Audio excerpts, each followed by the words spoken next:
مرجع اعلیٰ جہان تشیع آیت اللہ العظمیٰ سید صادق حسینی شیرازی دامت ظلہ کے کلام میں حضرت امام حسن مجتبیٰ علیہ السلام کی شخصیت کا تذکرہ۔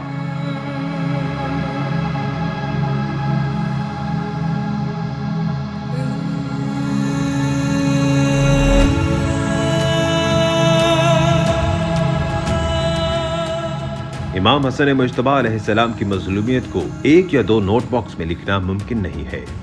بزدلیاں اور بے وفائیاں جو امام حسن مجتبیٰ علیہ السلام کے حق میں ہوئیں، یہ کوئی ایک دو نہیں ہے، بلکہ لازمی ہے کہ تاریخ اور روایات کی طرف مراجعہ کیا جائے تاکہ جتنا تاریخ میں مرقوم ہے اس تک رسائی ممکن ہو سکے۔